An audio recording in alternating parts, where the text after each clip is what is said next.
What's up, everybody? This is A7X Fan Ben. I'm back with the adventure book, and I'm going to now reveal a story from the Greatest Prize scenario. The scenario is already public, but I couldn't find the lore anywhere in anything that was public documents.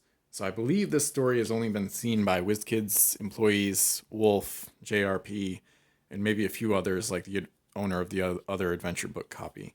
So this is something that I don't think I've actually read this either. So here we go. The Greatest Prize. Cannonball Gallows woke with a raging headache and a sour taste in his mouth. He rubbed the sleep from his eyes and unsteadily rose from his cot, taking a moment to find his sea legs again. Gallows staggered to his desk and picked up a half-empty bottle of rum, held it up to the light for a moment as if it were a precious gem, and took a huge swig. Here are the dog, he muttered before gently settling it down. Trying to stop his world from spinning, he squinted at the other items on his desk. He focused on one of the things his crew removed from the French corvette they captured last night. A map with odd marks on it. The symbols seemed to be different kinds of money, but Gallows put it aside last night in favor of the piles of gold and bottles of rum and wine taken from the ship's hold. Now he picked it up to have a closer look in the sunlight, with a clearer mind. Up on deck, a handful of sailors, more responsible than the others, were already awake and swabbing the deck.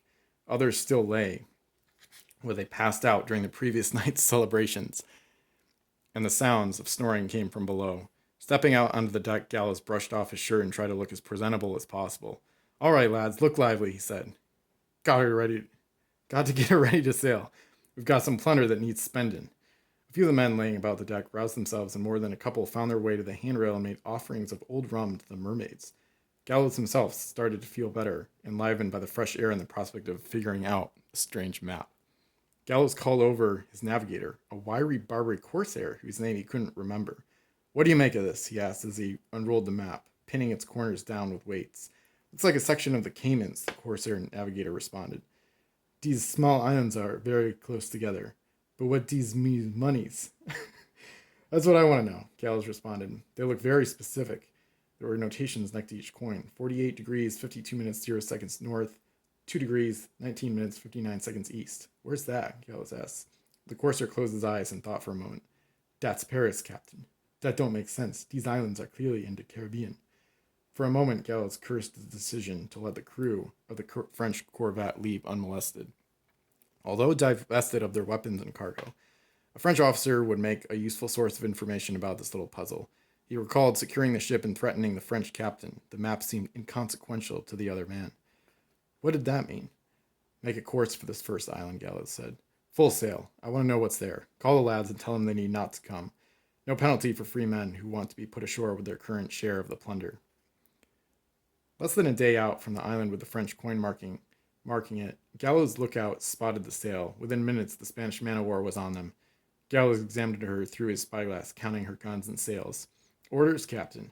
his first mate asked. "She's bigger than us and better armed. She's faster, but can't turn as well." Gallows stroked his chin, wishing for a moment he had a beard. He nodded and drew his rapier. "Roll out the guns. Use the grape to sweep her decks. I want that boat intact." "Aye, Captain." Gallows' crew leapt to action to carry out his orders. The man-o-war was coming about, but the corsair was quick on the rudder, throwing Gallows' ship to the side in time to escape her broadside. A few shots tore into her stern, but the damage seemed superficial. "Don't worry, lads. We're trading up," Gallows said. The ships exchanged fire, neither gaining an advantage, but the number of Spanish sailors floating belly up in the water continued to grow, and no pirates joined them. Finally, Gallows said, "All right, let's show them why they call me Cannonball." His crew swapped the shot, and Gallows' best gunners aimed right for the man-o-war's rudder. A few seconds later, the bigger ship tilted to one side as her steering mechanism was disabled. Several rounds of grape later, and the Spanish struck their colors. Aboard the man-o-war, the Spanish Marines looked as though they would start a fight at a moment's notice. They snarled at Gallows' crew, but their captain seemed far more hospitable.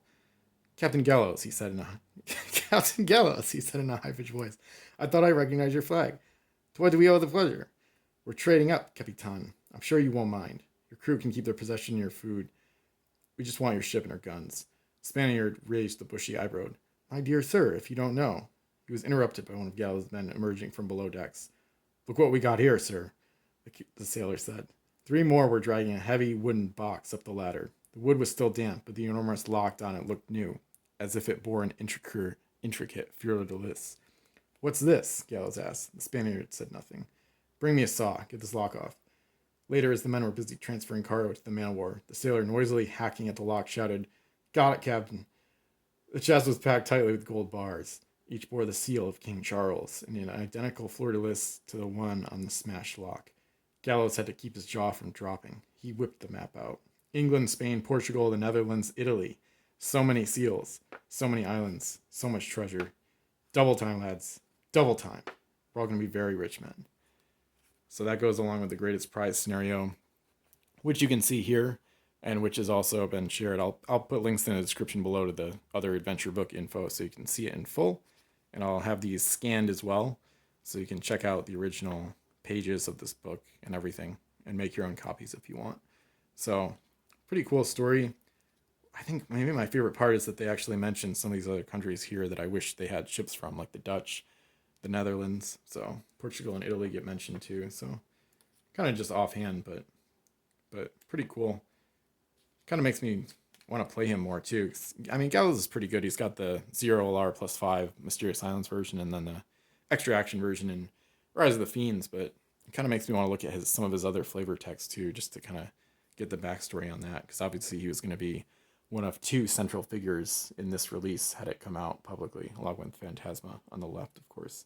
So that was a brand new story lore reveal from the adventure book, The Greatest Prize. And thanks for watching. Like, comment, subscribe, and I'll see you in the next video. Thank you.